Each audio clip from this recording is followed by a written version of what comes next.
और इसी बीच एक बड़ी खबर आपको बता दें, बीजेपी के उम्मीदवार जो कि राज्यसभा सीट के लिए नामांकन दाखिल करने वाले थे, अपडेट के साथ आपको बता रहे हैं संजय भाटिया ने अपना नामांकन दाखिल कर दिया है। मुख्यमंत्री नायब सिंह सैनी उनके साथ मौजूद रहे, तस्वीर भी सामने अब आ ही रही है।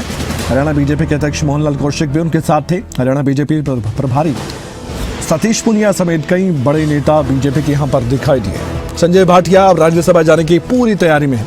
तस्वीर आपके सामने है जब नामांकन दाखिल करने के लिए पहुंचे, उस दौरान की तस्वीर आपको दिखाएंगे अभी, लेकिन पुरानी तस्वीर फिलहाल अभी हम दिखा रहे हैं आपको। ये तब की तस्वीर है जब मुख्यमंत्री नायब सिंह सैनी से मिलने के लिए पहुंचे थे संजय भाटिया, और कुछ ही देर बाद आपको तस्वीर दिखाएंगे हम जब नामांकन दाखिल अभी किया ही है थोड़ी देर पहले। हमारे साथ हमारे पॉलिटिकल एडिटर अनिल मोर जुड़े हुए हैं। अनिल, नामांकन दाखिल कर दिया है संजय भाटिया ने, और क्या अपडेट है आपके पास?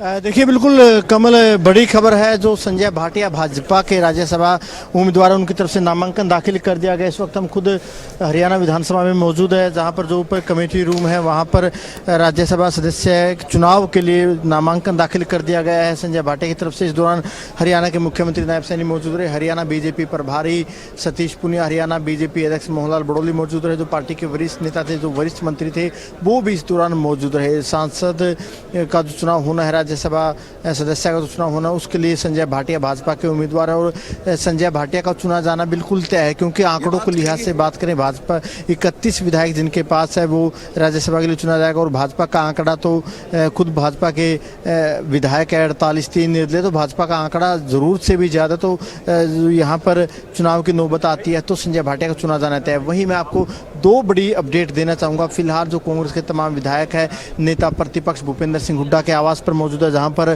कांग्रेस विधायक दल की बैठक चल रही है। जो कांग्रेस के उम्मीदवार है राज्यसभा चुनाव के लिए कर्मवीर बौद्ध, वो भी वहां पर मौजूद है। थोड़ी देर में कांग्रेस के तमाम वरिष्ठ नेता विधानसभा में आएंगे। जो नामांकन है कर्मवीर बौद्ध का वो करवाया जाएगा।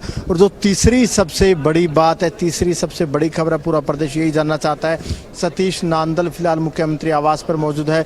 कल देर शाम को भी सतीश नांदल ने मुख्यमंत्री से मुलाकात की थी, भाजपा विधायकों से, मंत्रियों से देर शाम मुलाकात की थी। और अब सतीश नांदल मुख्यमंत्री आवास पर मौजूद है। वहां पर कुछ निर्दलीय विधायक मौजूद है, जिनमें गन्नौर से निर्दलीय विधायक है वो भी वहां पर मौजूद है। कई जो बीजेपी के विधायक है वो भी यहाँ पर मौजूद है। दूसरे जो निर्दलीय विधायक है वो भी मुख्यमंत्री आवास पर मौजूद है। खबरें अब तक ने सुबह ही बता दिया था कि जो हरियाणा राज्यसभा चुनाव होगा, इसमें क्योंकि 2 सीटें हैं लेकिन उम्मीदवार 3 होंगे, तीसरा उम्मीदवार निर्दलीय के तौर पर चुनावी ताल ठोकेगा। और हमारे जो सूत्र है वो बिल्कुल कन्फर्म होते हमें यहाँ पर दिख रहे हैं। सतीश नांदल फिलहाल जो अपना फॉर्म रेडी करवा रहे हैं, नामांकन पत्र सतीश नांदल का तैयार करवाया जा रहा है। सतीश नांदल का नामांकन पत्र जैसे ही दाखिल होगा, सतीश नांदल फिर विधानसभा आएंगे और यहाँ पर है जो नामांकन दाखिल करेंगे। अब ये मानकर चले कि सतीश नांदल के आने से जो चुनाव है पूरा दिलचस्प हो जाएगा। हालांकि आंकड़ों के लिहाज से कांग्रेस के पास ज़रूरी आंकड़ा है, कांग्रेस को ज़्यादा घबराने की ज़रूरत नहीं है, लेकिन कांग्रेस को यहाँ पर चिंता करने की ज़रूरत है। क्योंकि कमल देखिए, भले ही कांग्रेस के पास आंकड़ा हो, कांग्रेस भले ही घबराए ना, लेकिन कांग्रेस के जो नेता है, कांग्रेस के पदाधिकारी इस बात पर चिंता कर सकते हैं कि तीसरा उम्मीदवार मैदान में आने से कांग्रेस की चिंता की लकीरें बढ़ जाएगी। क्योंकि हरियाणा के इतिहास की बात करें, पिछले 2 राज्यसभा चुनाव आप उठाकर देख लिए, कार्तिकेय शर्मा के पास पूरा आंकड़ा नहीं था, उसके बावजूद कार्तिकेय शर्मा निर्दलीय तौर पर जीत कर गए।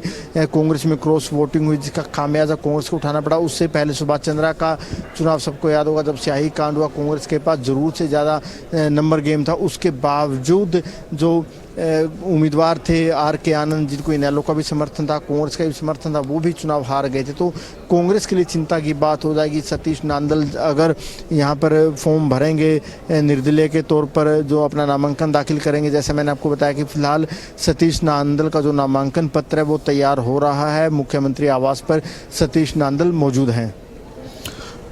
ये जो पूरा इलेक्शन है, पूरा चुनाव है, अनिल आपने कहा पूरा दिलचस्प होता जा रहा है। अब सबसे अहम सवाल ये है कि अब आगे क्या होगा। आपने पूरी तस्वीर भी अपनी जुबानी बयां कर दी, लेकिन फिलहाल जब अभी संजय भाटिया ने नामांकन दाखिल किया है, तो क्या अब मीडिया से मुखातिब हो सकते हैं, कुछ बता सकते हैं, या आपको लगता है कि बस अब आगे बढ़ेंगे?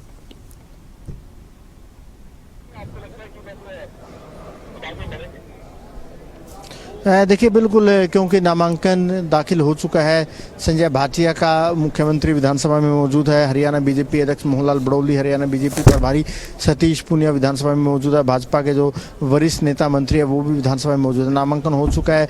मानकर चलिए कि अब से थोड़ी ही देर के बाद मुख्यमंत्री या संजय भाटिया जो पार्टी के नेता है मीडिया से मुखातिब हो सकते हैं, मीडिया से बातचीत कर सकते हैं। क्योंकि संजय भाटिया की अगर बात करें, संजय भाटिया 2014 से 19 से 24 तक एक बार वो सांसद बने थे और जब उन्होंने 19 से 24 में जो जीत दर्ज की थी, एक बड़ी जीत थी, हरियाणा की सबसे बड़ी जीत थी, देश की बीजेपी की सबसे बड़ी जीतों में से एक जीत थी।